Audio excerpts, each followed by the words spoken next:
సంతానలేమితో బాధపడుతున్నారా? 899 రూపాయలకే fertility assessment package. వివరాలకి సంప్రదించండి. నమస్తే రమగారు. నమస్తే జయ. రమగారు, మనం కాలాన్ని బట్టి ఆహారం తీసుకుంటూ ఉంటాం. అంటే సీజన్‌ని బట్టి.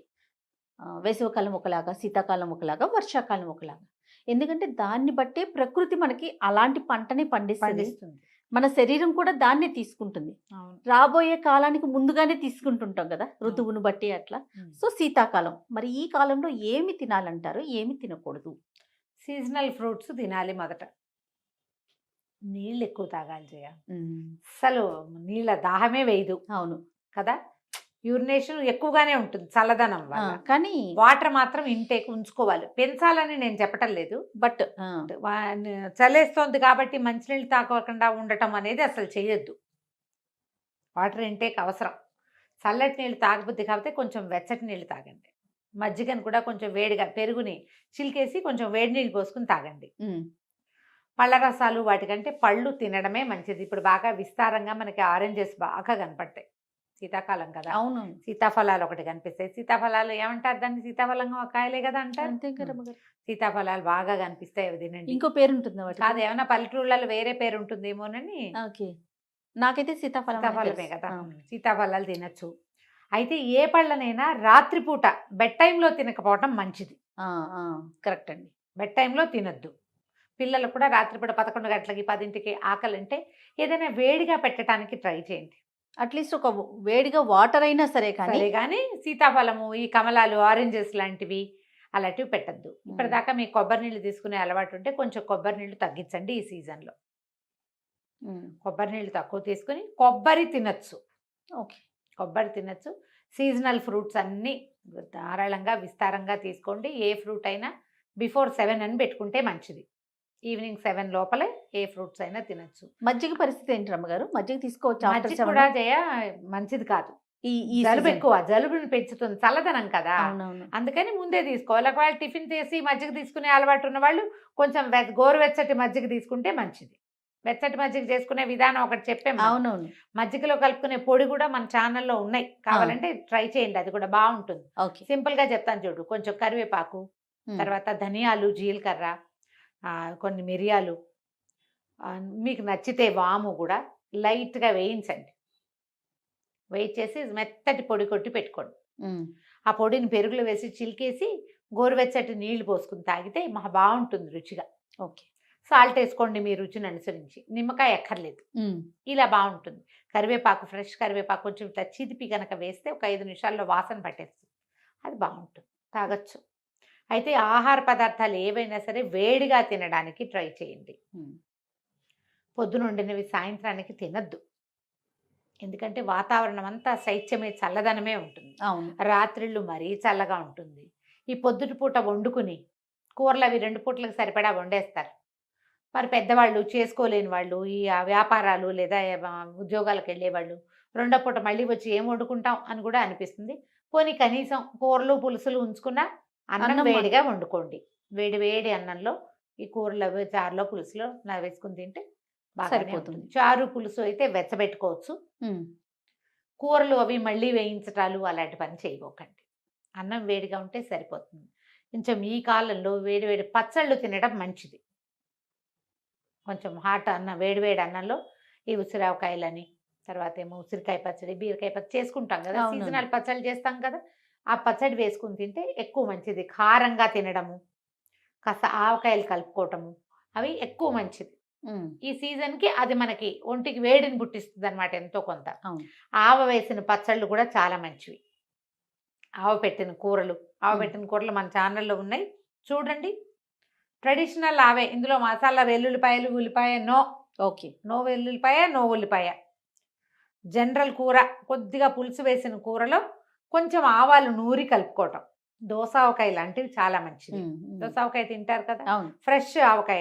బూడిద గుమ్మడికాయ ఆవకాయ కూడా మన ఛానల్లో ఉంది, అది కూడా చూడండి తప్పకుండా. ఈజీగా మీరు ఈ మన కీరకాయలు, చిన్న ముక్కలు తరిగి కొంచెం కొద్దిగా అంత చింతపండు, ఒక కీరకాయ అనుకో, ఇంత కాయ అనుకో, ఇంత చింతపండు, తర్వాత అన్న ఆవాలు, ఒక 7 8 ఎండుమిర్చి, తర్వాత ఏమో మన 2 బియ్యపు గింజలు వేసి నానబెట్టాను ఒక అరగంట సేపు. నానబెట్టి దాన్ని మెత్తగా గ్రైండ్ చేసేయండి. కీర చిన్న ముక్కలు తరగటం, ఈ మెత్తగా గ్రైండ్ చేసిన ముద్దని సరిపడా ఉప్పేసి కీరలో కలిపేయండి. ఫ్రెష్ ఆవా ఎంత బాగుంటుందో వాసన. అన్ని ఆవాలు పడతాయి. ఒక పెద్ద స్పూన్ ఆవాలు, అన్ని బియ్యం. ఇది శాస్త్రానికి వేసుకోవటమే. దాంట్లో పచ్చిమిర్చి, అది ఎండుమిర్చి, కానీ పచ్చిమిర్చి మీకు నచ్చితే ఒక రోజుకి అయిపోతుందంటే పచ్చిమిర్చి కూడా వేసుకోవచ్చు. ఒక 7-8 ఎండుమిర్చి వేస్తే కారము సరిపోతుంది, ఆవా సరిపోతుంది. ఓకే. కీరాలో వేసుకోవచ్చు అట్లా మీరు. ఆలు చిన్న చిన్న ఆలుగడ్డలు ఉంటే చిన్న ముక్కలు చేసుకుని అందులో వేసుకోవచ్చు. ఫ్రెష్ ఉసిరికాయలు ఒక అరడజన్ ఉంటే 6 ఉసిరికాయలు తరిగేయటం, ఇగో నేను చెప్పిన ఆవ దానికి కలిపేయటం. ఆవ ఘాటు ఉంటుంది, చలిని తగ్గిస్తుంది, చలిపోతుంది దానివల్ల. అలాంటిది ఏదైనా ట్రై చేయండి. కారపొళ్ళు లాంటివి చేసుకోండి. ఇడ్లీలోకి, దోశల్లోకి వేడి వేడిగా ఇడ్లీ, దోశ, రొట్టె, చపాతి ఏదైనా వేడిగా తినండి.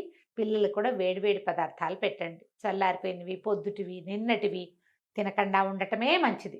ఎందుకంటే ఇంకా అధిక చలవ చేసిన కొందికి జలుబు చేస్తుంది, ఎండైజేషన్ వస్తుంది, చలి బాధలు పెరుగుతాయి. నిద్రలో రాత్రులు యూరినేషన్కి ఎక్కువ సార్లు లేవాల్సి వస్తుంది. నిద్రకి డిస్టర్బెన్స్ సహజంగానే ఉంటుంది చలి. అవును. అంచేత కొంచెం వేడి చేసే పదార్థాలు తినడమే మంచిది. కారపొళ్ళు మన ఉప్మా దీంట్లోకి చేసుకుంటాం కదా, ఇడ్లీలోకి, దోశలోకి చేసుకుంటాం. చక్కగా కారపొళ్ళు చేసుకోండి. కరివేపాకు కారపొడి, వెల్లుల్లి కారపొడి, నల్ల కారం అంటారు అలాంటిది. తర్వాత గుంటగరాకు దొరికితే ఆ కారపొడి, అది లివర్కి మంచిది. ఓకే. గుప్పెడు ఉంటే చాలు గుంటగరాకు, అంత ఆకుంటే కారపొడి చేసేసుకోవచ్చు. ఇట్లా మన పాత పద్ధతులలో చేసుకునే విధానాన్ని పాటించండి. సీజన్ ఇక్కడి నుంచి మొదలుపెట్టి మనం మాఘమాసం వచ్చేదాకా చలిగానే ఉంటుంది. అవును. మనకి మా శివరాత్రి నుంచి చలిపోతుంది అనుకోండి. ఇంచుమించుగా అక్కడ దాకా జనవరి, ఫిబ్రవరి, డిసెంబరు, జనవరి, ఫిబ్రవరి, ఈ 3 నెలలు ఐస్ క్రీమ్స్ నో, చల్లటి పానీయాలు అవి నో, కూల్ డ్రింక్ పార్టీలకి వాటికి వెళ్ళకండి. అంటే ఇప్పుడు మనం ఈ న్యూ ఇయర్ వస్తే న్యూ ఇయర్ రోజున కూల్ డ్రింక్స్ ఇస్తారు ఏంటోనమ్మా, December 31 ఓ పక్కన చలేసి చచ్చిపోతుంటే చక్కగా అందరికీ గ్రీన్ టీలు పోసేయండి యథేచ్ఛగా. మీరు హాయిగా గ్రీన్ టీలు తాగండి, కరివేపాకు లాంటివి ఏమైనా టీలో వేసుకోండి, పుదీనా వాటర్ తాగండి, దాల్చిని వాటర్ తాగండి. ఏవైనా ఒంటికి మంచిది. వేడిగా తాగటం మరీ మంచిది. పార్టీస్, ఫ్రెండ్స్ కలిస్తే కూల్ డ్రింక్స్ పెట్టుకోబోకండి. పిల్లలకు కూడా కొంచెం వేడిగా నీళ్లు తాగటాన్ని అలవాటు చేయండి. హాయిగా మంచి ఫ్రెష్ జింజర్ చాయ్, అల్లం టీ లాంటిది పెట్టుకోండి. సాయంకాలాలు ఏదన్నా మరీ చలిగా ఉంటుంది. ఇప్పుడు సాయంత్రాలు పెద్దవి, పొద్దున ఎలా గడిచిపోయిందో గడిచిపోతుంది. 5 నుంచి ఇంకా కాలం గడవదు, అవదు, అట్లా స్లోగా ఇంకా ఏడైనా అట్లా అనుకుంటా, అలాగే అనిపిస్తుంది. కొంచెం కిచిడీ లాంటివి, పెసరపప్పు బియ్యంతో వండుకున్న కిచిడీలు వేడివేడిగా రాత్రిపూట తక్కువ పదార్థంతో ఎక్కువ అవుతుంది. మనం ఒక చిన్న గ్లాస్ వేసామనుకో, 1కి 6 నీళ్లు పోయండి కనీసం. చిన్న గ్లాస్ బియ్యం, అందులో సగానికి తక్కువగా పెసరపప్పు వేసుకుని, ఎర్రకంది పప్పు కూడా వేసుకోవచ్చు. ఏదైనా ఒక ఆకుకూర పడేయచ్చు, అందులో కొంచెం ఒక క్యారెట్ ముక్క వేయచ్చు, 2 వంకాయలు వేసుకోవచ్చు, కొంచెం సొరకాయ ముక్క వేసుకోవచ్చు, క్యాబేజీ ఉంటే అది కూడా వేసుకోవచ్చు, కాలీఫ్లవర్ ఉంటే అదిను, రకాలు మార్చుకొని రాత్రిపూట ఇలాంటివి తినండి. మీరు ఓపిక ఉండి చేసుకోగలిగితే జొన్న రొట్టెలు, ఈ చపాతీలు, గోధుమ రొట్టెలు మీ సూట్ అవటాన్ని బట్టి పిల్లలకు కూడా చక్కగా కిచిడీలు హాయిగా పెట్టేయచ్చు. పెద్దవాళ్ళకి, పిల్లలకి కిచిడీలు ఇవ్వచ్చు.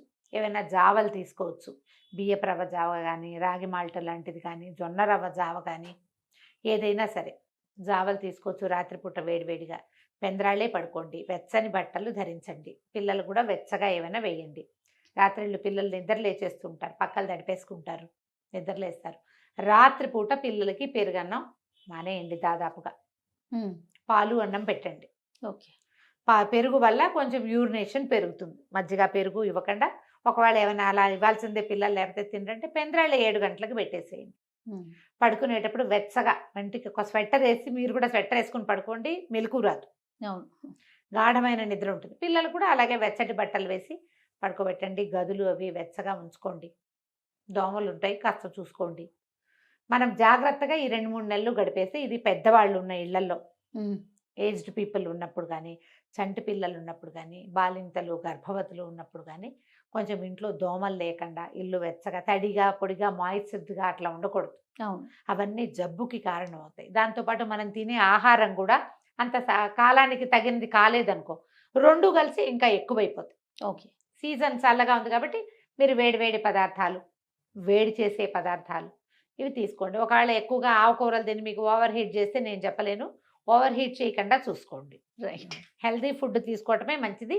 బయట తిన్నా కూడా మాక్సిమం సూపులు, సూప్స్ లాంటివి తీసుకోవటం, ఫ్రూట్ జ్యూస్ వదిలేసి సూప్ సూప్స్ లోకి చేసుకోండి. వెళ్ళటం. మన దగ్గర 3-4 సూపులు చేసాం మన ఛానల్. అవునండి, ఆ 3-4 సూపులు ఫాలో అవ్వండి. మీకు ఇంకా బోల్డ్ అని సూపులు వస్తే చక్కగా చేసేసాం. అవి చేసుకోండి.